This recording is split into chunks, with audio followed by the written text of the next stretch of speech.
Boys, is there such thing as Christmas weather?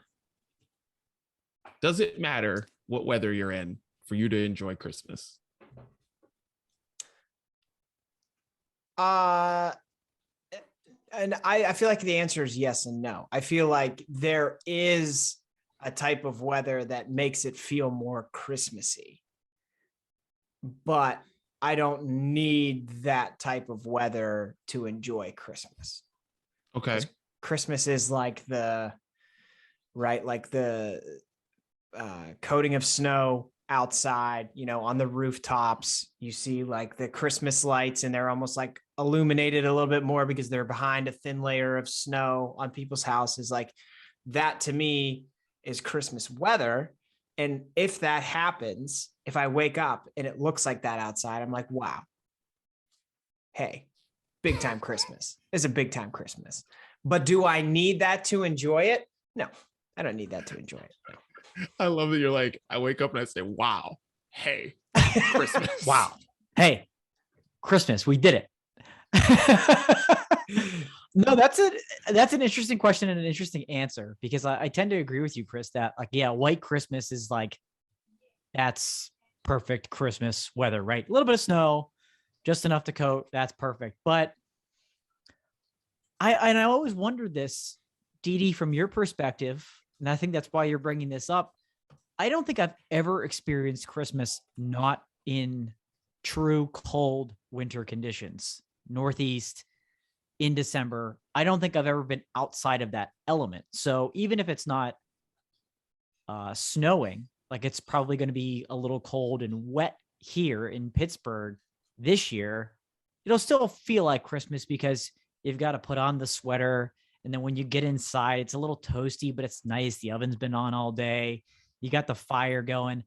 I don't know if that translates as well when it's 80 degrees, 70 degrees. I know it's been a little colder in California, but in a different climate, I don't know if I could get the same feeling, but I'm probably also, I just haven't experienced it yet. I don't know if I'll ever experience a warm weather Christmas. And I don't know if I get that same holly jolly feeling. I don't know.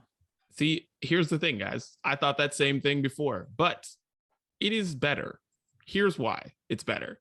Because it's cold, but it's not too cold. Going to a Christmas parade is fun because it's 50 degrees, not 20 degrees. No snowsuit. Going to do the light stuff is so much more fun. I'm finding all of this out the longer I'm here. And it's like, wow, like kids can go outside and like play with all their toys on Christmas. They don't have to wait till spring to break them out, stuff like that. So, I think everyone should experience not a white Christmas, because guess what, guys, for all the people who talk about white Christmas, oh man, I just want to go over to the East Coast or I want to go somewhere, have a white Christmas. Guys, it doesn't really snow on Christmas. It snows in January. No. Yeah, it's true. It's absolutely true. Which is maybe really why it feels more special, because it actually doesn't happen all that much unless you live in like Maine or Vermont. Yeah. Like if you live up there, yeah, it's like, okay, that's cool. But like, and you just live somewhere in the Midwest or whatever, it's like, it's just, might not even be that cold. It's probably gonna rain like 50 or something, but who knows? But yeah, no, I was just wondering, because I didn't know if either of you had ever like done the Florida thing or went somewhere else for Christmas or something like that. Because like me living here now, it's like I'm used to it, and I just enjoy doing more stuff outside, where I hated doing all that stuff before. Like when I was a kid, I liked it, of course, but it's like thinking about going to a Christmas parade in Pittsburgh when I was 28. That was never happening. No. Yeah, I've had two, like, I suppose you could call them tropical Christmases. Before we were even engaged, me and my wife, we went to Punta Cana for one of them, which was fun. And then we were in Hawaii another time for Christmas. And like, I feel like it was different. For me, it wasn't like I wasn't missing the cold weather, but I also wasn't like, this is what I'd rather have. It was just like different, it's just different. And it's kind of cool to see in those places where it's warm, how they celebrate, how they decorate and all that. Cause it is totally different. Like, yeah, it's crazy. Yeah. Bringing the out, I guess thinking of it as like Chris, yours was like a vacation. Dee, obviously it's where you live. You talking about it, being able to do stuff outside, even Christmas Day, it's kind of a game changer. I talk about like the fire and everything like that. Do a fire pit outside, more room, more activities, more space, especially which we want right now more than we have in previous years. I think you sold me. I think you sold me on that. I like that. Come on Hot out, tub. Dan. Let's go. Guys, just everybody just come on out. Just come on out. Not well, actually, not everybody. You too. Just come on out. Come on out. Not everybody. No, not everybody.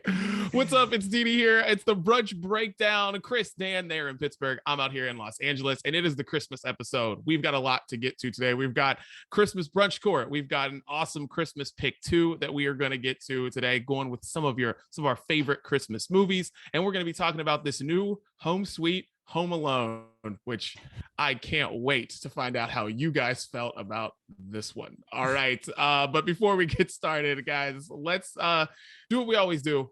Tell Dan to run off everything that we talk, everywhere you can find the Brunch Breakdown. And me and Chris are going to go to sleep. We'll be back.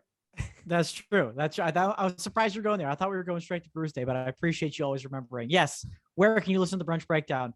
Everywhere that your presents are unwrapped under the tree this year. Apple Podcasts, Spotify, Google, SoundCloud, Stitcher, iHeartRadio, everywhere, every Thursday morning. Hit subscribe, hit follow. Those episodes will come to you. Leave us the rating. Spotify is, you've got that on iTunes that you can leave ratings. We appreciate when you leave ratings. Spotify is introducing podcast ratings, rolling out in the next couple of days. So we would greatly, greatly appreciate it if we could get your feedback with a simple 5-star rating on Spotify as well. Full video episodes also available every Thursday, noon Eastern, 9 a.m. Pacific. They premiere on our YouTube and our Facebook pages and available on demand anytime you want to watch. We got plenty of fun graphics to show you today, so make sure you get to YouTube and Facebook to check those out. And of course, we're everywhere on social media: Facebook, Twitter, Instagram, Triller, TikTok, at Brunch Breakdown. Find us there. And of course, the Sounds of Brunch playlist available on Spotify exclusively every Friday. We get a nice little holiday edition of that for you this week, so check that out on a Friday. Just search Sounds of Brunch on Spotify.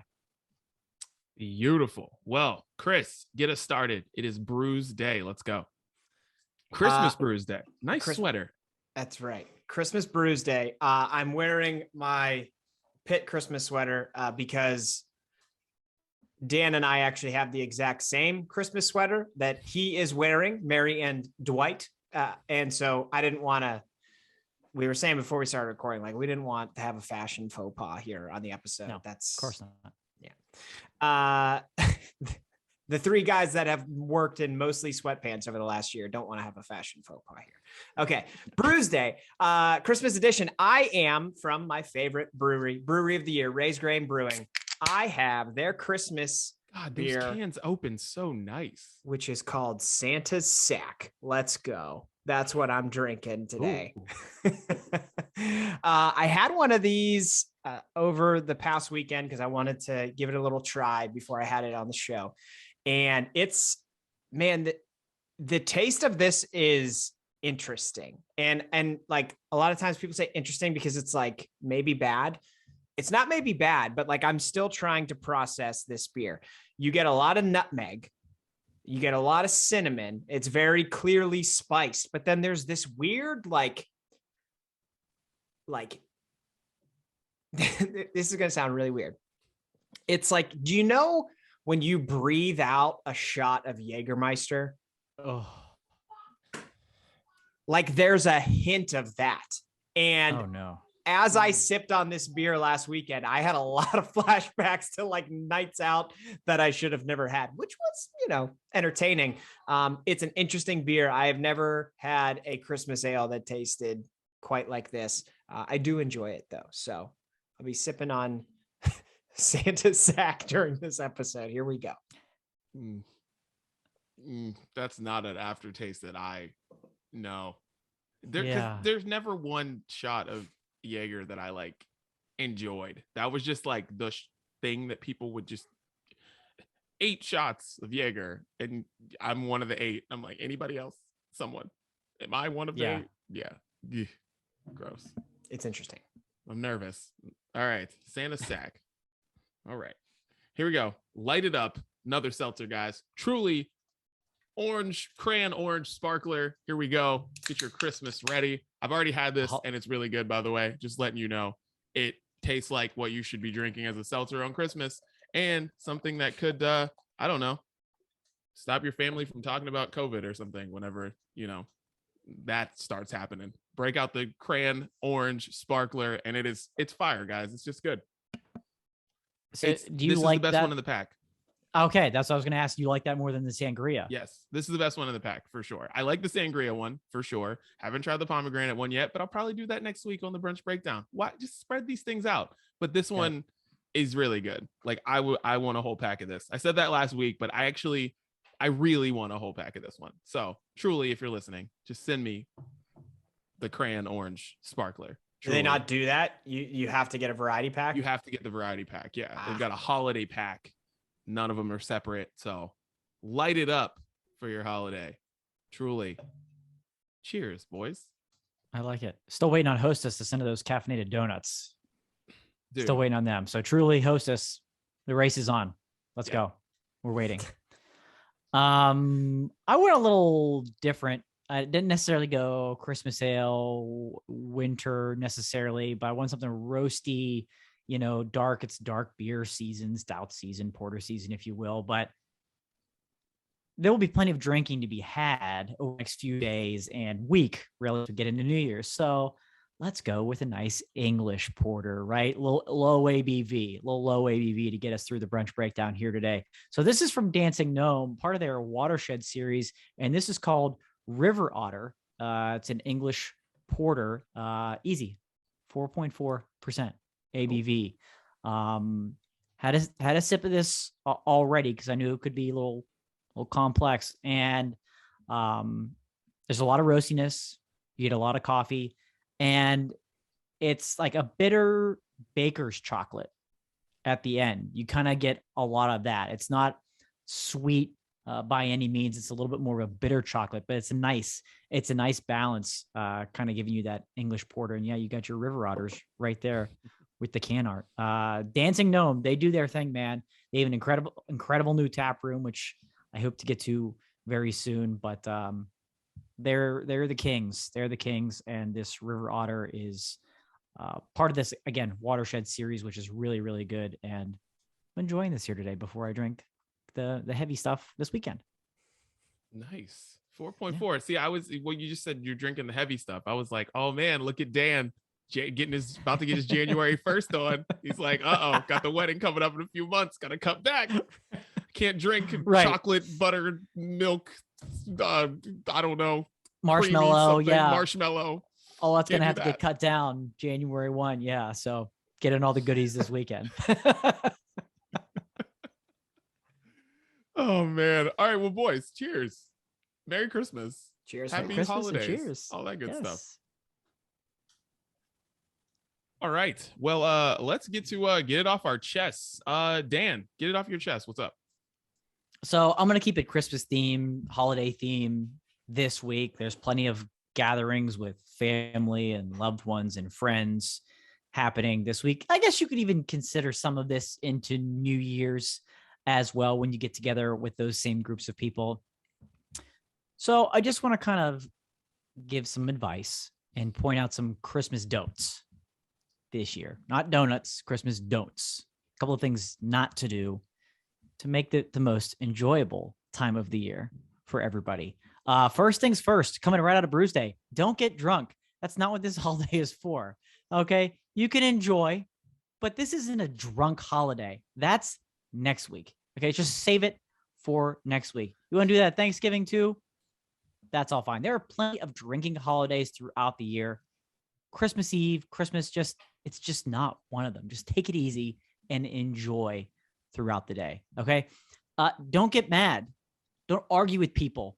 Don't worry about trying to see everybody all at once and who brought what food and what I have to do. And just don't get mad on Christmas around this. Just don't waste your energy on that. Okay. No negativity, no arguing. One freaking day, people, one freaking day we can do this. Remember last year where we couldn't see each other whatsoever. Everybody's going to change, right? We missed everybody. We were going to talk more often and do all these things. No, we're right back in the arguing lane. And it's like last year never even happened. Had a little perspective, just some things to point out. Don't ruin the fun. Don't be lame. Okay. Let people enjoy their bad music and Mariah Carey 15 times on Christmas Day. Let people enjoy the bad movies. We'll get into movies here in a little bit, but there is one movie that plays 24 hours on Christmas. Some people hate it. Let the people that want to enjoy it, enjoy it. Santa is real. Don't ruin that. Okay. Don't ruin the fun for anybody.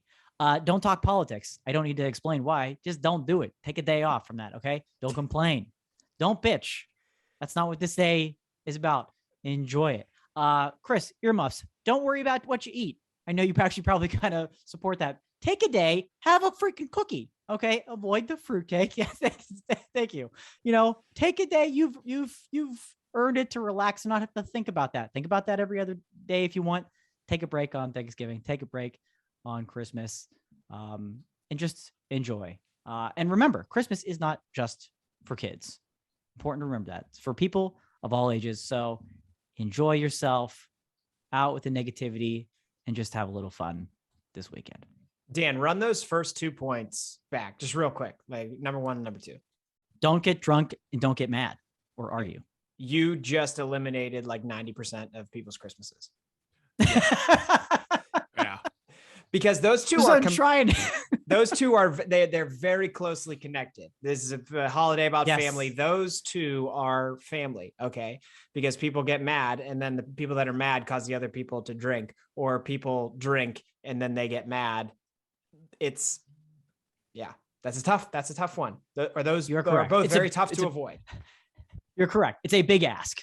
just trying to get people to think that way in advance. So maybe like when they're going through it, there's a reason to get mad. You just stop and you say, not today. I'm here for Santa. So we need to get like bracelets about like, it says like, right. what would Santa do? What would Dan do? And then it's like, Dan would let this argument pass on Christmas Day. Everybody should wear that. Let it pass on Christmas. Just need ankle bracelets that Dan just goes off once you just start thinking about, like, they said something about the vaccine. Yeah. Oh, nope. Let it go. My bad. Let it go. Nope. Dan's giving me the signal. It's the Dan signal. We don't need it. Oh man. All right. Well, I will go. I just want to say this Christmas, everyone, like, it goes to kind of what Dan was saying, but just be a good human. Like, if someone wants to wear a mask at the dinner table, only take it off when they're eating, let them. If somebody, doesn't want to have the vaccine and you don't like it, then don't have them come to your house. No need to fight. No need to argue. No need to yell. You can be around the people that you want to be around, and you have an excuse. Those family members don't have to come to your house this year. They didn't have to last year. They don't have to this year. Guys, just be good humans. That's all. No need to argue because kids are watching. And as Dan was talking about, Christmas is for everyone, but a lot of it does have to do with kids and them enjoying it. And you don't want them to just remember when they were like 7 years old and they're remembering this Christmas and it's whenever everybody just fought about a bunch of dumb stuff. Just be good humans. And remember, your kids are watching. Your grandkids are watching. No need to argue about that's not dumb, but it's just no need to get in all these same arguments we've been doing for 2 years. It's exhausting. It really is. So if you're going to be with your family, just be good people. That's all. Yeah, that makes me want to add to what you just said, Didi. And it's like, try to say something new this Christmas. Like we've just been saying the same shit for 2 years. Like, think of something new that you could say. And let's talk about that. Yeah, exactly. I like that. Yeah, I like that a lot. Yeah, for sure. And no, you made a good point there too, with like how it impacts younger kids, even if they're not involved with it. I know people that don't necessarily enjoy this time of year because of, that implication of what it used to mean. And there was arguing and fighting and stupid stuff. And, I want to go here and do this. And then like, Let's let everybody enjoy it, including yourself. Yeah, something new. Bring up a new topic. Bring up those. No, don't bring up those table card things. So sometimes that starts an argument. So new topic game. How about you talk about the brunch breakdown? Favorite episodes of the year. There you go. Throw it around the table. It's perfect. And that would be a lively debate because there have been so many good ones. Very exactly. true. I could take it the whole night. All of a sudden, boom, day's over. Wow, what a day. What a day it's been. Oh, Chris, get it off your chest, man. Okay, so I think we have a responsibility here at the Brunch Breakdown that we have filled in the past, and we need to fill it again. I want to talk about something that's not right. Okay. We in the past made some very specific ground rules about who should cover songs and how they should be covered. And I think we need to revisit that debate for Christmas music, because my wife has been putting on tons of different like holiday Spotify playlists and stuff like that. And I love Christmas music. I really do. I really, really do. It helps set the mood. Didi was talking about weather, like the music also helps you get and feel in the season. But like, there's just too much of it, that too much of it's coming out and we're all saying the same thing. And I remember when we talked about cover songs and we said like, you want to cover this song, make a good case for yourself. Like what are you going to do that makes this song different? And we have a lot of people going out there covering classic Christmas songs who have no business. We don't need it. The song is a classic because it's a classic. We don't need your version of it. And then we also have a lot of artists that like know that now we get notifications on Apple Music and Spotify that like artists you follow has released a new song. And so they just put a Christmas song out. They just put a Christmas song out to put a Christmas song out. And we're all singing the same things about there's presents under the tree. There's snow outside. Families coming over. We're going to have a great time. Everybody let go of the problems because it's Christmas, blah, blah, blah. You have to. Okay. So I think like a couple things. Yeah. A couple things I came up with was one, you got to do something different. You have to do something different. You can't just keep covering the same song everybody's covered before. I'm not going to listen to it. And two, you need to say something different. It has to go beyond like the presents under the tree stuff. I'm sick of it. Like who was asking Gwen Stefani to put out a Christmas song this year? No one, but she did. Jimmy Fallon has a Christmas song out and it's about like getting vaccinated. Who was asking for that? I don't know. Wasn't me. I don't know.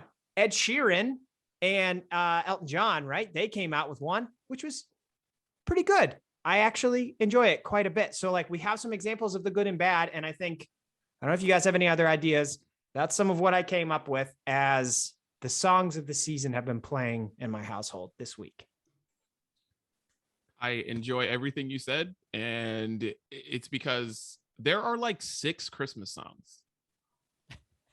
And everybody does the same ones. Like Dan's boy, Ty Verdes, who I hate, has put out a version of This Christmas, which is my favorite Christmas song. And I think that's why it ended up just like showing up on a playlist of just like random, oh, this is what you should listen to this week. And I think that's why, because like, well, my daughter likes the A-OK song, which is his. And then This Christmas is my favorite Christmas song. And it's terrible. It is an awful version of the song. It is the worst version of the song. Like 1000%. There's no one with a worse This Christmas version than Ty Verdes. And I'm like, there needs to be a Christmas council. If it's led by Mariah Carey or something, it needs to be somebody that's just like, no, Ty, we're not going to put this out. We're going to save you. We're not going to do this. There needs to be somebody on top, like that person that says, okay, we're not going to let you put this one out. I like this a lot. The Christmas Council. Yeah. Mariah Carey is on it for sure. NSYNC is on it for sure. Who else are we adding to the Christmas Council? Like Ariana Grande's got some great ones. She's got some really good Christmas. She does have good ones. She's been able to like, that's the tough part, right? Is writing new Christmas songs that may have staying power. She's been able to do that because most new Christmas songs are also garbage. To your point, Chris, about like saying new things, people aren't saying new things. And even when they do, it's still trash. It's like, I'm not going to listen to this song next year or ever again. Like there's not enough effort put into it either way. And so, yeah, Ariana Grande has been one that's been able to do that, and I think her songs have some staying power. So she's definitely on the council. I love this. I love this. The Christmas song cover, you know, like this is an interesting discussion because it's the same songs. Some people go too far with it, and some people just mess with classics that don't need to be messed with. And stop singing "Baby It's Cold Outside." It's gross and weird, and I don't care how classic it is. We need to stop that one. That's not one of the 6 songs. Any submission on the Christmas Council denied of that song. That's where it's got to start. That's fair. I like it. I feel like Ariana Grande is similar to Mariah Carey, where her voice is just so good that she could sing anything and make it better than what it already was. So there are a few artists out there where it's like they are uniquely in position to be on the Christmas Council and put out as much Christmas music as they want. Dude, Part of the tough thing with the council too is like most people that should be on it are dead. Yeah, right. Like the Bing people that Crosby, wrote Nat King Cole. Yes. Yeah. Yes. My girl Brenda Lee, like, let's go. Andy Williams, those people should be on the council, no longer around, unfortunately. So you mentioned a couple there. You know, Mariah is the chair of the council, no doubt, but it'd be tough to fill the rest of that board. Well, you just got to look at people with classic Christmas albums who I guess are still alive. And Michael Bublé. Yeah, but Michael Bublé has to go on there. Yeah, you know what I mean? There can be a solid Christmas council. But yeah, but with Ariana Grande, in 20 years, she will be where Mariah Carey is right now. Like, because you got to think about it. Like, Mariah Carey all of a sudden just like woke up one morning in like 2011 and was like, all right, I'm the queen of Christmas. It's because she had like 25 years of being Mariah Carey and people listen to this song. And I think those Ariana Grande songs like Santa Tell Me and some of those other ones that she's got, they're so good. And when those kids who grew up listening to Ariana Grande after 25 years, they will be in charge of all of the radio stations and however we, do content in that time. And then she'll wake up one morning and be like, I'm the queen of Christmas. And Santa Tell Me will be the song that everyone plays constantly. And that's just what it will be. But yeah, Christmas Council. I think we just figured, see, we're good here. Dude, This is why we do this podcast. Our responsibility. Change the world for the better. Changing the world for the better. God, don't listen to Ty Vertis this Christmas. Don't. Jesus. I'll trust you on that. I will. Don't do it. Just don't do it. All right. Well, let's get into, we'll be talking more about music here in a little bit, but let's get into the main course, guys.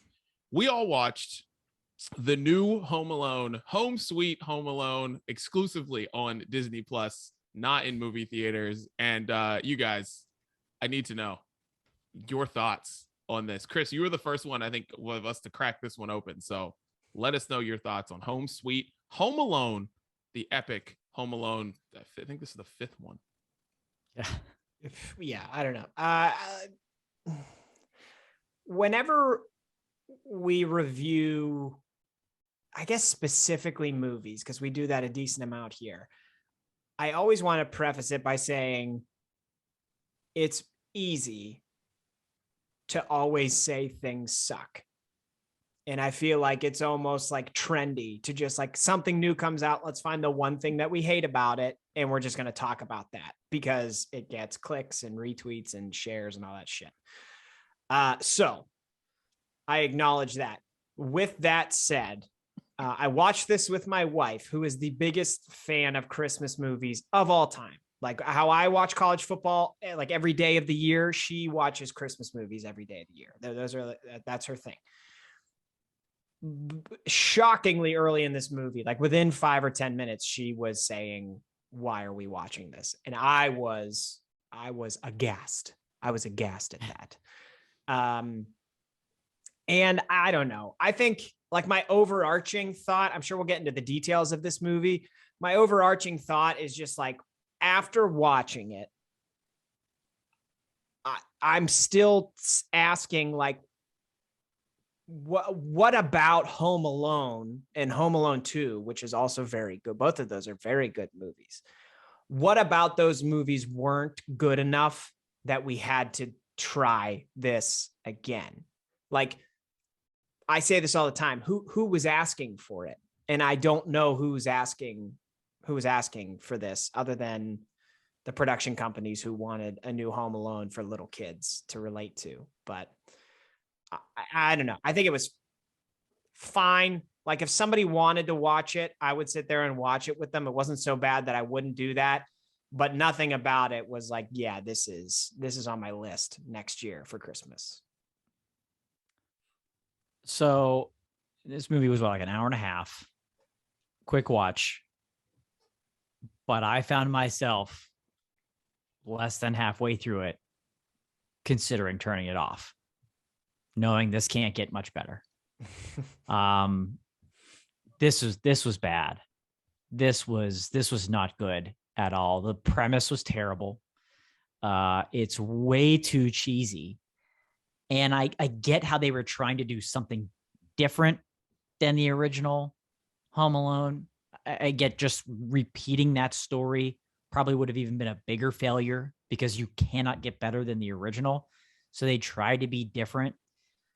And then I tried to always think what you bring up, Chris, is who is this written for? Who is this made for? This is made for kids now. This isn't made for us. So I try to put myself in that head. However, the writers of the screenplay, one of them is Mikey Day, who's on Saturday Night Live, and the other guy, they're both not much older than we are.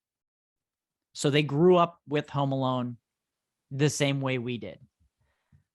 So I have a feeling if like we were tasked with writing a new Home Alone, knowing it's for a younger generation, for your kids, for the younger generation now, we wouldn't come up with something this hot of garbage to put out. I didn't understand it. There was no need for it. They're just banking off the Home Alone name. And I just got severely soured and disappointed.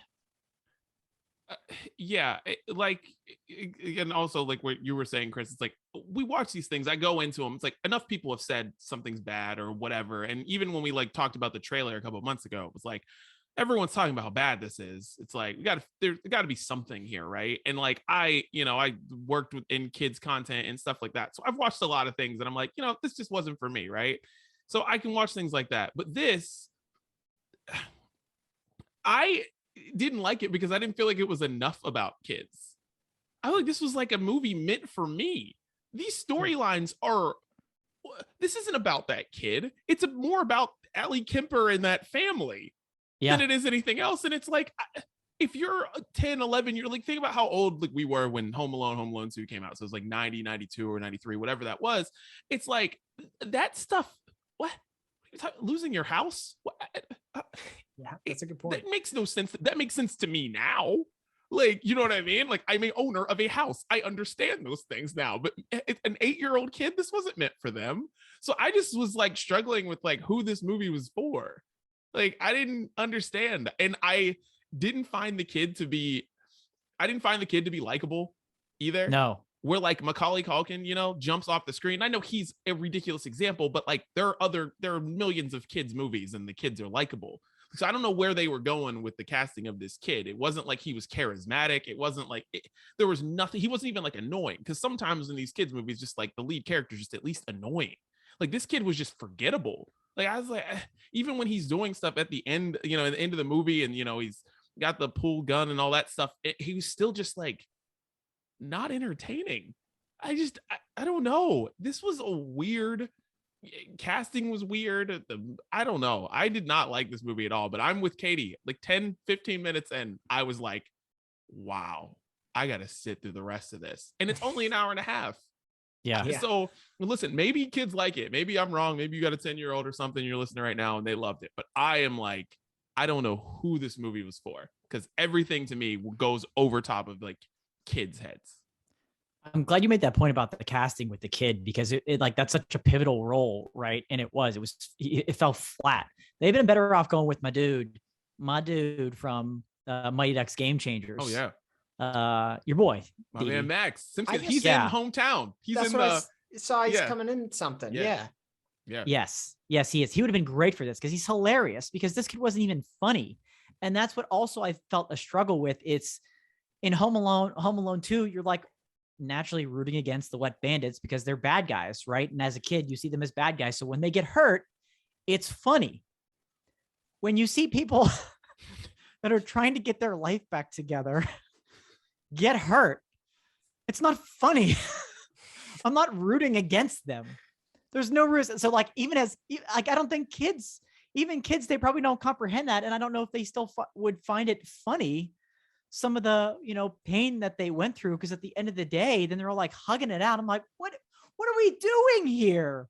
I don't get this. So that was a huge miss for me. Yeah. I don't know. Like the fact that it was the two, I guess, criminals. They weren't criminals though in this movie. It was just the chick and the guy. Were like, since they weren't the wet bandits, why wouldn't they just, before they even went to the house, just call the police and be like, we think this kid stole from us? Like the wet bandits obviously wouldn't call the police because they're wanted men. These two people are just like average people living at their house. They've never done anything wrong. Call the cops. Like, the movie's over. Correct me if I'm wrong. When they don't establish anyone well in this movie, it's like all of a sudden the family's in Tokyo and you don't even know. The kid goes to sleep in the car. I'm like, wait, hold on. How? Oh, they're gone.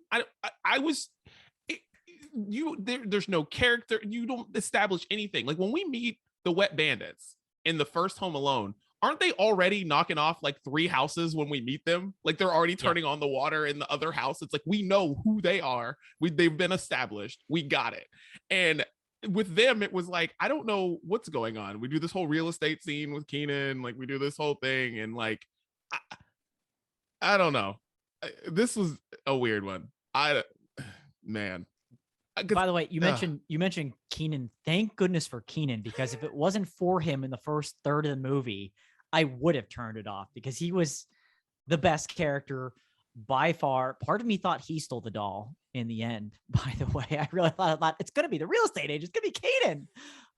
So I was kind of hoping for that, but thank goodness for him. But yeah, they didn't establish anybody. Like at the end of the movie, in the last scene, we were all sitting around the dinner table. Shannon's like, wait, is that the dad sitting at the end of the table? Oh, and I'm like, yeah, I think it is. Yeah. And they like barely recognize this guy. He's barely on there. And she's like, also, why is he sitting at the complete other end of the table and not near his family? She's like, who are these people? They didn't do a good job. It was and one thing that stuck out to me that I also didn't appreciate. It was way too easy for the mom to get on a flight back home. Okay, if you would remember what Mrs. McAllister went through, she didn't land in different cities and end up in Scranton, Pennsylvania, and have to, barter her earrings with an old lady to trade up her seat and ride on in a van with a polka band on the way back to her house. No, she just took the next flight, and she had some like weird guy sitting next to her for 10 hours. What a struggle. What a real struggle. Like, come on, give me a little bit more of a level of difficulty for her to get back home. And by the way, it just came to me because you were talking about why didn't they just call the cops and say, hey, this kid stole something from me? We talk about this all the time, right? In older movies, and how technology has changed where you can't have those same plots anymore. Like cell phones have changed lives too much where you can't do that. You're telling me at this big ass house, these rich ass people, they don't have a Ring doorbell, and they just seen those some bitches trying to come up and open their door a couple of times. Boom. Movie's over. Movie's over if you're trying to break into somebody's house like that, because everybody's got a Ring doorbell that owns a house like that nowadays. Yeah. It really bothered me at the end that they were sitting at the table with the kid and the mom whose house they caused like $100,000 worth of damage. Like, they just like shrugged it off like it was like, oh yeah, we're friends. It's fine. I understand why you broke into our house. What? Yeah. You like technically tried to kill our kid, but then you kept him safe at the end. So we're cool. Let's hang out and spend every Christmas together. I didn't like friends that. now. I didn't need that. It was like 1 year later and we're like, wait, you guys are, and that's it? And you guys are just hanging out together? What do we, I don't know, man. You mentioned Keenan. Is there anyone who has consistently made you happy every time you've seen him? No. More than Keenan. We're talking 25 years of Keenan Thompson in our lives. Like a ridiculous amount of times. Like, think about the people who you enjoy the most. And I can only think of like Will Smith is probably the only person who I can say with Keenan that, like, for the majority of my life, every time I see them, I know good times are happening. It's like when, you know, that friend shows up at the party or that person shows up at the family reunion or something, you're like super excited to see them. It's like Will Smith and Keenan, only people. Like, I'm a huge Kanye West fan. Kanye does not make me happy all the time. But Keenan, every single time I see him, it's just like lights up the room. I love that guy. Dude, you're absolutely right. I couldn't agree with you more. And like even stupid stuff like commercials. Yeah. I enjoy the commercials that he's in. We're talking from all that to Keenan and Kel to good, like to everything, all the way through Saturday Night Live to the roles like this. Keenan puts a smile on the face. He's just, like I said, thank goodness for Keenan in this movie and everything else he's done. This is why we need him in Mighty Ducks Game Changers to come back and be the coach, like we talked about. Dreaming. God, I hope so. Is there anything you guys liked about this movie? Like, I thought, even though like the acting was just like over the top cheesy, I guess like they did do creative things. Like, it wasn't all of the same pranks that they did on the Wet Bandits to injure those guys. Like, there was a lot of kind of creative stuff they did, which I thought was funny. Like them like ending up in the pool when they didn't know they were in the pool, or like they walked into, they went to all this to like break in the back and they ended up in the neighbor's house. Like, I thought that was pretty funny. So there were, I mean, the movie wasn't without, moments where, it made you giggle or something like that, which is why, like, if somebody wanted, if a family or friend really wanted to watch it because they loved it, like, I would sit there and watch it. So it was, I don't think the whole movie was just, worthless. There were some points in it that I thought were, entertaining.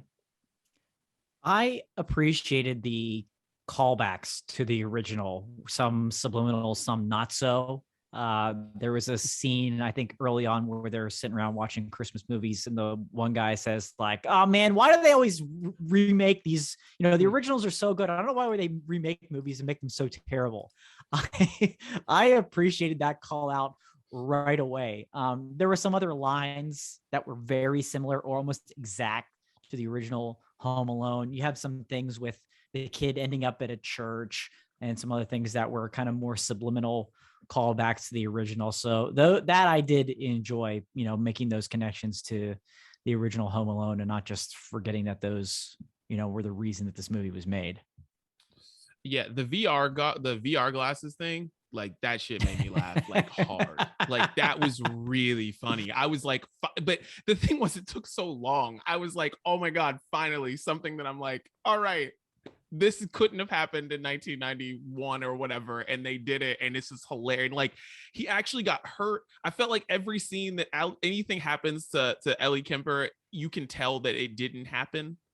And I think one of the cool things about, I guess, movies in the 90s before, it's like, this shit looks like it looks like they actually got hurt, knowing that they didn't get hurt. You see them step on a nail, you feel, I don't know, it's like you can feel that stuff, but now that stuff is like, you can tell that no one actually got hurt in this. But that scene, that looked like somebody actually got hit by something, and it just made me happy. That's a great point. There were some visual things in there that you could tell the CGI work was not top dollar. And it's like, come on, the Wet Bandits would be, diving off of 3-story buildings if they could do, show what it takes to be criminals in a movie like this. And there were just some that were like, come on, we get some people. Let's still employ the stunt people, please. Yeah. The pool ball gun I liked a lot too. I like the pool ball gun. I thought that was fun. The Nerf gun with the thumbtacks on it, I didn't know they were thumbtacks at first until she pulled one out. And I was like, this is too far. I don't want this. This is too much. Yeah, go back to getting a tarantula. This is too much. Oh my gosh. Any I don't know, any other thoughts for this movie before we put this one to bed? And I don't think people are gonna come to your house and want to watch it, Chris. Which is great. I do have Disney Plus, but like I would prefer not to. No, I don't know. It's going to be another one of those movies that like when you go on Disney Plus next Christmas time, holiday season, it's going to be in one of the recommended things. So it's probably going to continue to get people watching it because parents want their kids to be distracted and stuff. But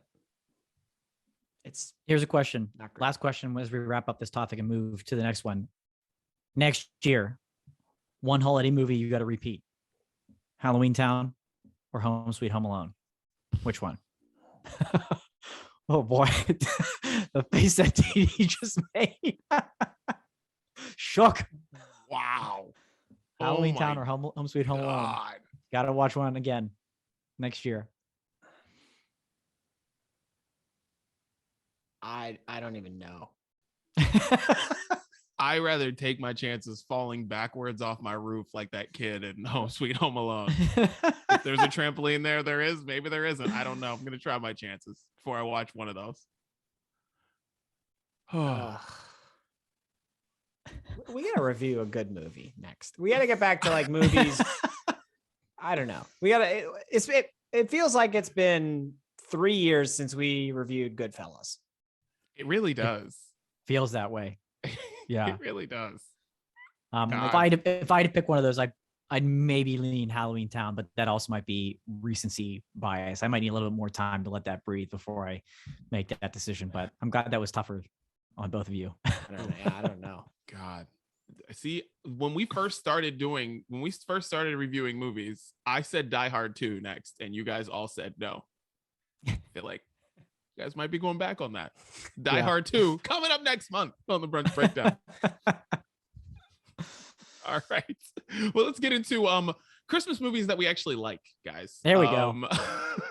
Classic Christmas movies. We've got their main characters, and we are going to pick our 2 favorites here on the Brunch Breakdown. Chris is going to throw up a graphic at some point. I think he's going to do it, and we'll see what happens. And we have a lot of great characters here on this, and from a bunch of great movies. Dan, go through them. Chris, go through them. Everyone go through them. Yeah. So we've got 12 movies here to choose from, and we're only picking 2. I think we've got mostly great movies here. I don't think there's a lot of just complete garbage in here. So we've got Christmas Vacation, Polar Express, Elf, Miracle on 34th Street, Rudolph the Red-Nosed Reindeer, A Christmas Story, Home Alone. The Grinch in the photo pictured here is Jim Carrey. So we're going to assume it's the Jim Carrey version of the Grinch now that there's like 5. The Santa Claus, the OG with Tim Allen. It's a Wonderful Life. Yes, Die Hard, the Christmas movie on here, of course, and Charlie Brown Christmas to round off the 12 movies that we get to pick from here. And we're picking 2? Picking 2. Yeah, this is tough. This is man, this feels like maybe the toughest pick 2 we've ever done. Well, then I will go. It is not tough for me, guys. This is not tough. Clark W. Griswold, number 1, Kevin McAllister, number 2. And that is it here. Like, it's really close to It's a Wonderful Life, Dad. He's puts on one of the best performances of all time. That guy's hysterical in that movie. I know a lot of people find that movie to be sad, but I find when he goes off in some of those scenes, they're hilarious. So shouts to that guy. But Kevin McAllister, Clark W. Griswold, those are my 2. We're done here. And if any of you guys pick Polar Express, I'm getting off this podcast. I'm done. No, I just tried watching that last night for the first time. And like, is that supposed to be for kids? Yeah. That is a horrifying movie for children. I turned it Oh, off I love halfway it. through. I did not like it at all. It was. I don't. Am I the only one that likes that movie? Yes. It's terrible. That movie is terrible. Dude, it's awful. It is absolutely Why? awful. Tom Hanks plays every role in that movie, basically. Maybe that's why. That doesn't make any sense. It's long. I'll say that. It's long. But Yeah, I I like don't it. know. It spices it up a little bit. It makes it a little bit more interesting than the book. There's a little bit more danger. Give me a little danger. Let's go. You've It's not read just the a free book? ride. You got to earn your ride. Let's go, Tinny. Why is this kid skiing on top of a train with a hobo? Like, this is not appropriate. I don't know. Not a fan. I like it. It's not one of my picks, but I like it. For me, I got, this is tough. This is tough, but I ultimately have to side with Dee Dee. Christmas Vacation and Home Alone are the two movies on here that I watch multiple times every Christmas season. And it's the only two I can say that consistently for than any other one of these movies. I'm in the minority, but I think Elf is terrible. So that not even on the board for me. A Christmas Story, I do like it, but it's on one day a year. Basically, it runs for those 24 hours, and that's it. So that's close. But I think that takes out the, even idea that I would watch it more than once. Now, Home Alone's on every freaking night on Freeform, and I don't really care. I still watch it. Home Alone 2 go back and forth. But those are the two, again, that I laugh at every single time, no matter how many times I've seen them. And once they're on the dial and I pass it, I go to that movie. I don't think about it. I go there, and those are the two. That's why I got to go with those two. So those two and Elf and the Santa Claus are like the four that I have been struggling to choose from. And luckily for debate's sake, the two that I landed on are not the same two that you two picked. Though I will say, Dan and Dee Dee, I do watch Home Alone and Christmas Vacation, like you said, multiple times every holiday season. Elf is one for me, like Dan, how you said, like you'll watch him no matter how many times you watch him, you laugh. No matter how many times I watch Elf, there are certain parts of it that make me laugh. And I think the Santa Claus be very clear here. The first one with Tim Allen is maybe the most underrated Christmas movie of all time. Like, there was something awesome about his character in the first one where he was this guy who was a dad, and he like stumbled his way into this Santa thing, but they also like carried over some of his home improvement personality, and all that type of stuff. Like they brought that into his character because at that point in time, everybody knew him. Like, and that's where I think most people got to know him as an actor. And I just think like his character was perfect. And then they went into 2 and 3, and his character got worse and worse and worse. Those movies were terrible. But I love that movie. I think that movie is like perfection for Christmas movies. So those are the two that I ended up picking.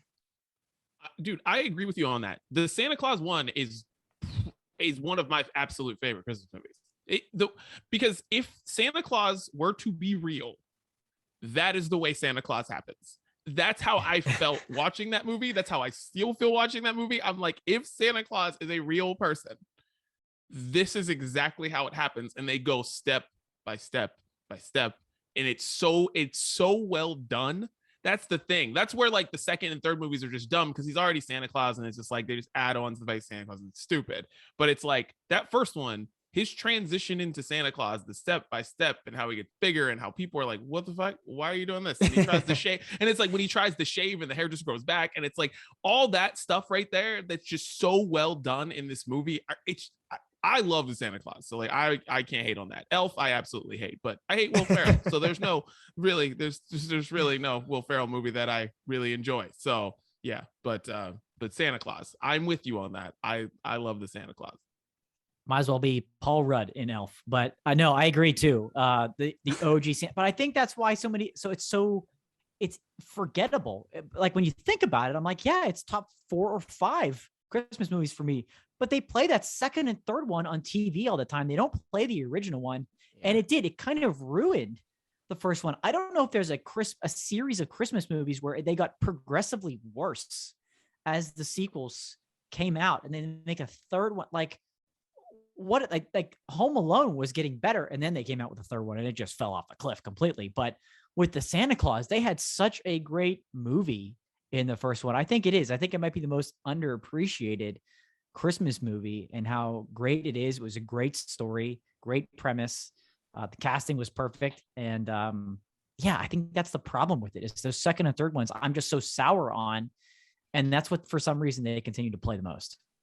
That's interesting, Dan, because like that makes me think about what you said about the second and third ones. Like Home Alone, I think Home Alone, the reason it's so good and why people hold it in such high regard is probably because like they continued the story into Home Alone 2, and it was just as good, right? Yeah. So then that like made you feel more connected to the first one because you loved the second one too.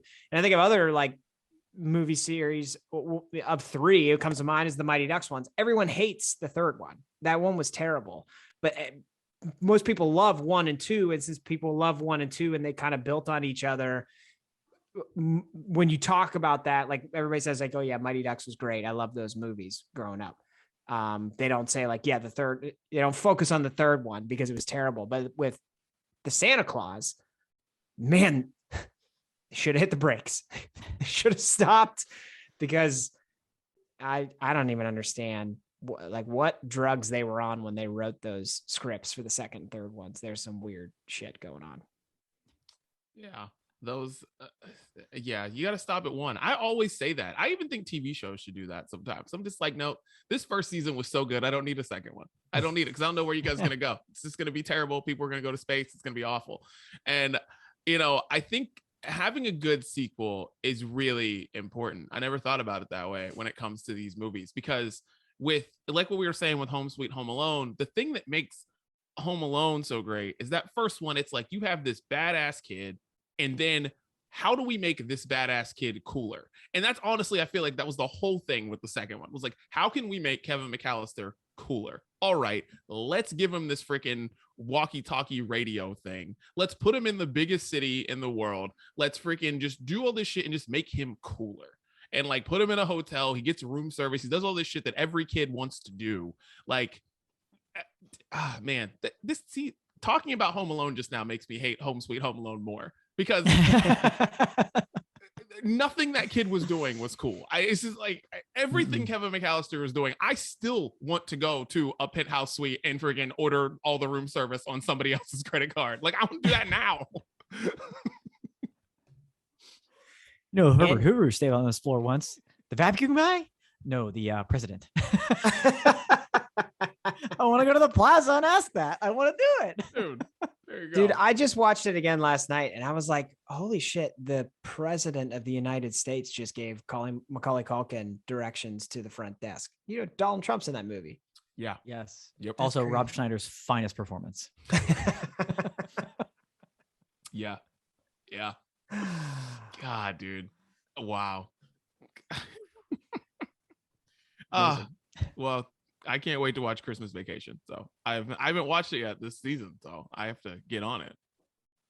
Gotta get on it. Yeah, let's go. I've already got it twice. At least a third this week. Oh man, it's a problem whenever all I can watch on my TV when my daughter's awake is Big City, Big Dreams, the new Barbie movie on Netflix. It is something. It's an hour of, it's thrilling.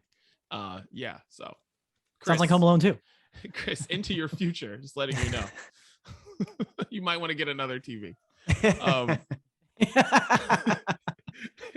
Dan, let's go into Brunch Court. Let's go. What we got? Yes, boys, the return of Brunch Court. We've got a special holiday edition. Some of these have been holding on to for a little while for this particular occasion.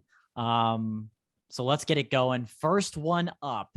We already covered the Truly holiday pack a couple of weeks ago, right? Indeed, you've had a couple of them here on Brews Day. Let's keep it in that same category. And this is a hard latte or hard coffee variety pack from the good people at Rebel. Now this has been out for a little while. And again, this is a hard coffee. So we've talked about the PBR hard coffee and how frankly incredible it is. So this is kind of in that same vein. But these are hard coffee drinks. Again, they're calling them the hard latte variety pack. The 4 flavors here are peppermint mocha, eggnog, marshmallow mocha, and cinnamon sugar cookie. Again, a 5% ABV, little different from the Truly pack, going with hard coffee. Boys, what do you think? I've never heard of this. Neither have I. I've always thought, well, see, this is an interesting conversation because I have opinions, but as somebody who also drank Four Loko a lot, like back in the day, I feel like a hypocrite. But just like at my age of 34, I think I don't like mixing my uppers and my downers. You know what I mean? I don't like, what am I going to drink? When am I going to drink this? You're not going to have a hard peppermint mocha latte before you go out at night. That's weird. But you're not going to wake up and do it because, like, I got shit to do. Like, when am I going to drink this? I don't know. It just seems, I guess if you're like away Christmas on a brunch? holiday vacation with your family and you crack them open because you're relaxing all day, maybe it's like having a 16-month-old, it's hard for me to wrap my mind around when I would actually drink this. Okay. So I just looked this up. So there are 45 milligrams of caffeine in the average Rebel hard coffee. How much caffeine is that? That's right along, like a regular cup of coffee would get you like between 50 and 75. So it's like on the lower end of a cup of coffee. Okay. Like a Monster Energy drink typically has 200 to 300 milligrams of caffeine. So much less than that. So so I see this as like a winter brunch beverage, good for, Christmas Day brunch or a little recovery New Year's Day. You got to get your juices going because Christmas Day, it's on a weekend this year. You got football to watch, you got things to do, parties to go to. Maybe that's when. I also like how this is an 8-pack, 2 of each, not 4, not 3, 2 of each. It's an 8-pack. So I like it. Now, when we were first introduced to PBR hard coffee, I thought this was like a horrendous idea. And then I had one. Yeah. And it was delicious. It was really good. So like that alone changes my opinion here and thinking like, yeah, you know what?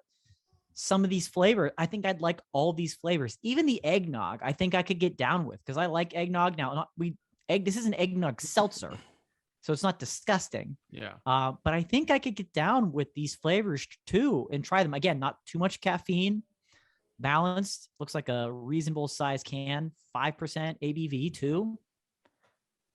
I do. I think I'd be down. You're right, Chris. It's kind of selective when you can have it, but right time, right place. Crack a Rebel, baby. Yeah, I want this thing. I gotta find it. I'm gonna find it. Marshmallow mocha, I gotta try. I gotta try this. Yeah, I'm all in. I'm in for this. Interested to see what it tastes like and all that. But yeah, I think this is this is definitely to drink in the morning. I don't know if I'm not drinking this at night, but I'd drink this in the afternoon. So I ain't got nothing to do. I'm not going anywhere. I got somebody to watch the kids. Crack this open. Why not? Especially here, because like, hey man, the Outback Bowl starts at like 8 a.m. Like, Yeah. so I mean, that's actually not bad to drink if you're up watching, these, and especially on the West Coast, these early morning bowl games that we've got that'll start popping off here in the next few days. So yeah, that's a good one. Like any of these noon 3:30 kickoff bowl games, if you're there, you're in a more than likely, not on all of them, you're more than likely can be in a warm weather climate. If you're tailgating, 'tis the season. This could work. Now up in the Northeast where, we're not in November, we're probably not cracking this open necessarily in November. You could for an early noon kickoff, but there's an opportunity there. But again, this changes. If it wasn't for the PBR coffee, that changed my opinion. Otherwise, I would think this is like absolutely ludicrous and crazy, but that's got me signed up for it. Yeah, you guys convinced me. I think I'm for it. I'm not for it for me, but I'm for it for everybody else because it's a good like that. I remember having that PBR, and that was shockingly good. So, yeah, I'm for this. Okay, there we go. Surprisingly, 3 approvals across the board for that one. That was a shock to me. So interesting there. Okay, next one up. I don't think we're going to get quite the same results. We've shared our opinions of eggnog on this podcast before, but this is a limited edition flavored eggnog that came out this year. Shamrock Farms, and this is a pecan pie flavored eggnog. I'm going to cut you off just so you can continue. I'm going to cut you off real quick. Absolutely not. Pecan pie is the worst pie in the world, and eggnog is disgusting. All right, continue. You guys discuss amongst yourselves. Wow. No, we don't need much more than that, Didi, because I'm out. Wow. Okay. Well, I'll just talk to myself then. So there's a lot of varieties of eggnog, and I've had a lot of them before. Chocolate eggnog is stunningly delicious. I like pecan pie. I don't love it. It needs some supplement with it. Like it's only good with ice cream, just on its own. No thanks. I'm down for this, man. I'm down for this. I'm down for eggnog and pecan pie all in one. I think that would be a nice balance of flavors. I'm not stunned. I mean, how quickly you were against it maybe was a little surprising, but made it very clear that you're both against it, and I accept that. I accept that. You can't pick two things that I hate more in one package. I just hate them. I had to cut it off. I was like, I can't even entertain this as an idea of something I'm gonna try. Wow. Okay. All right. Well, then let's move on. Now I know you're not going, especially you, Didi, you are not going to share that very opinion with our last item in Brunch Court today. This is a Daniel Dudley special. We've talked Little Debbie cakes countless times on this podcast, right? The Christmas tree cakes, how those are at the top of the chain there. Ladies and gentlemen, for the first time this year, they have introduced Little Debbie Christmas tree cake ice cream. That's right. Little Debbie Christmas tree cakes ice cream. This is vanilla ice cream with golden cake pieces, green sprinkles, and red icing swirls. Daniel Dudley, we have to go to you first. Claimed Little Debbie King and Christmas tree cake lover. Do you already have this? I've been trying to find this for 3 weeks. I've literally been calling grocery stores for 3 weeks trying to find this. They're like, all right, we're getting some in on Tuesday. Gone. Every time they get some in, gone. I look on the Little Debbie site, tells you where to find it. Gone. I want this so bad. So bad. Telling you, man. There was this one girl that I really liked, 12 years ago or something. And I literally was just trying to see this girl again so bad. That's how I feel about this. I haven't had that feeling in that long. Like Ah. I like, it's like I'll see her. I would like see her friend. I knew like some mutual people. Be like, man, like, oh dang, man, I thought she just like randomly be at this place. I'd sway friends to go to this bar because I had a feeling that she might be there. That's how I feel about this. Like, I want this so bad, so bad. There's a Bruno Mars song called "Somewhere in Brooklyn." It talks about a girl that he meets on the subway for one time, and if you listen to this song and think about Little Debbie Christmas tree cake ice cream, you'll know how I feel. Damn, this is a deep cut for Daniel Dudley. Let's go. Yeah. Wow. Telling you. Well, this isn't as emotional for me. I just think this just looks delicious, and so I'm totally here for it. I don't have any past relationships that I want to talk about. I never dated a girl named Debbie or anything like that, but Little Debbie, I think you knocked it out of the park with this one. Let's go. Yeah. She did. Yeah. Hard to really follow that emotional, heartbreaking story that Dee Dee shared with us. Thank you for opening your heart, and hopefully we can open a pint with you of this good stuff one day. I hope you can find your girl. I hope it happens. I'll dial back into Grocery Connections if I have to get my hands on this and deliver it, whatever it takes. So wingman, grocery man, all in one. Gotta approve this. It just sounds amazing. Yes, absolutely. Who doesn't? If you don't like this, you hate Christmas. Like, you hate everything. Like, yeah. Perfectly said. And that was Brunch Court, boys. That was a good brunch court. That was a great brunch. Dee Dee, court. do you need a minute, or can we just keep going? Yeah. Listen, I it's been a struggle, guys. It's been a struggle. That's all. It's been a struggle. I'm trying to find it. Just trying to find Incredible. Pull it Took me together, back. man. Pull it together. Yeah, you got it.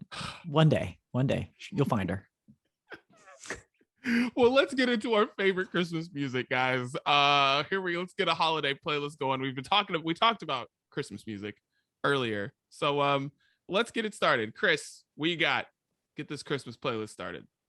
Yeah, my first one is going to be from Simple Plan. They have a Christmas song called My Christmas List. And I feel like it's just like a lot of pop punk bands have done what we talked about at the beginning of the episode, right? They've tried to redo Christmas songs or make their own, whatever. And like, they're all generic that you don't remember them after you listen to them. But My Christmas List by Simple Plan, I really like it. I feel like it perfectly encapsulates like being a kid, wanting every single present when you wake up and run downstairs and look under the tree. It's just like that energy of being a little kid and loving Christmas. It puts all of that into a nice 3-minute song. I enjoy listening to it each season. So Simple Plan, My Christmas List. Thanks. Dan. Very good.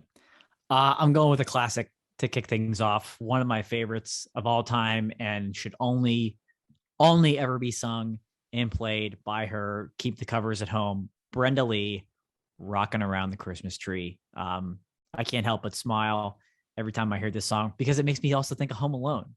Because there's the scene in Home Alone in the original one where Kevin's trying to make it look like they're still home, and he's throwing a party and he's walking with the mannequin and stuff like that. And wet bandits are driving by. That's that song. Brenda Lee does it the best. Rocking Around the Christmas Tree. Miley Cyrus's version's better, but I'll go to what I've got on the playlist. All right. Pentatonix, Winter Wonderland / Don't Worry, Be Happy. That is what I call making a song that we've heard a million different times sound different. They mix those two with Don't Worry, Be Happy. And I feel like that is a perfect song to play really loud when your family starts to fight about the COVID vaccine or Joe Manchin or Joe Biden or whatever it is. Just start playing that up, because it starts with Don't Worry, Be Happy, goes in the Winter Wonderland, comes back to Don't Worry, Be Happy. It's the perfect song for those Christmas fights. Throw that one in there. Perfect. Chris, what do you got next? You're on mute. Hey guys, hey. a ska band that I've put on the playlist before called Millington. They redid Little Saint Nick. And now I feel like ska bands have a unique advantage of covering songs because, well, they're ska bands. And whoever made the song first, they probably didn't have upbeats on the guitar and like trumpet, trombone, saxophone, brass section, all that good stuff. So I really enjoy it. It's a cover, but it's catchy. It's upbeat. It's a toe tapper. You know what I mean? Something hip, something snappy. And so I have Little Saint Nick, Millington. Throw it on the playlist. Very good. I've got a newer one now. Next up, started with the OG, started with an original, but going with 21 Pilots, a song they released last year called Christmas Saves the Year. And, you know, made a whole lot of sense for the year that we were having and the year that we were in. And in a lot of ways still kind of does for a lot of people, and it's still very relatable. And again, it's a different Christmas song, a new Christmas song with different things, singing about different stuff, not the pleasants, the sleigh rides, all that stuff, jingle bells. So that part I do appreciate. And it's a good one to listen to every year. So 21 Pilots, Christmas Saves the Year. Gonna throw on here Justin Bieber, Drummer Boy featuring Busta Rhymes. Possibly the greatest Christmas song of all time. I'll let you guys be the judge. It's fine. Drummer Boy, Justin Bieber, just Busta Rhymes. Fire. There's no reason for Busta Rhymes to go that hard on a Christmas song. Just throwing it out there. Yes, there is. Yes, there's a reason. I love it. Okay, my last one. Nobody needed this song, but it's my girl, Olivia O'Brien. She put out a song called It's Christmas Time. So let's put it on our playlist. Nobody needs it. You're all going to listen to it and forget it tomorrow, but that's okay. Let's go. My crowning achievement on this podcast is that I made Chris and Olivia O'Brien stand. Yeah. If you asked me, don't ask me, because I'm going to tell you right now. If you asked me to describe why I enjoy her music, I could not begin to tell you. I honestly could not begin to tell you. But here we are. God, I love it so much. That's amazing. I can't wait for her to be number one artist next year. Yeah, wait for that song, but my Spotify rap. Spotify rap. Yeah, she's just gonna climb. She's just gonna climb. Last one for me. I can't decide between these two, so you're getting both. Somebody mentioned Elton John. I think Chris. I think I might have been you. He wrote a new Christmas song with Ed Sheeran this year. I'm going back to one of his original ones. Step Into Christmas. Always love that song. It's a little bit more unique, a little dancey, whatever. And Billy Squier. Christmas is the time to say I love you. It's just a jam, and I don't know. Just because. You guys know I love a group vocal, and like basically the whole song is that just singing the whole time, and it's like a rock and roll song, and I love it. You need a little rock and roll on Christmas, and yeah, when people are arguing, Dee Dee, you mentioned a song like that when you've got the fight starting to break out, throw on some Billy Squier and get people singing along with it. So that's what I got. Beautiful. Well, I'm going to we talked about the two queens the queen and the princess of Christmas. Well, they are on a song together. Oh, Santa, Mariah Carey featuring Ariana Grande. I think Jennifer Hudson's on this version too, but regardless, that's the version you want, not just the Oh, Santa version, which is good, but you want the one with all of them, letting the playlist creator know this on purpose. But anyways, that song is just great. Newer Christmas song, Oh, Santa, and it's just a jam. And if you have Apple TV Plus, watch Mariah Carey's Christmas special from last year. It'll warm your heart. It's great. It's just great. Just when you send me that, just put all-star version and I'll know exactly what you mean. Yeah, there you go. Goat version. Yeah, goat version. Well, I love it. Any final thoughts for before we take out of here on Christmas and then get ready for New Year's?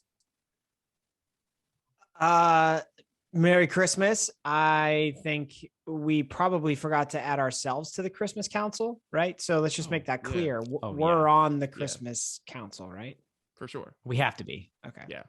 If you would like to apply, you can email us at the brunch breakdown podcast@gmail.com. Is that our email? Yeah. But you I think must it's tell just us the brunch your... breakdown. The brunch breakdown at gmail.com. At gmail.com. Yeah. And Obviously, you must tell us we your check it 3 a favorite lot. songs. Yeah. Yeah. Your 3 favorite songs got to be. Yeah, your 3 Gotta favorite be on Christmas songs, and we will reply if we enjoy them. We will send you nothing back if we don't. Oh yeah, that's the criteria. Like that's your application. No cover letter, no resume, just your resume or your 3 songs. We have Yeah, everything we that's need fair. to know. We look forward to rejecting you. Well, boys, happy holidays, Merry Christmas, all of that, and we will see. I'll see you guys next week on the Brunch Sounds Breakdown. good. Sounds good. Later.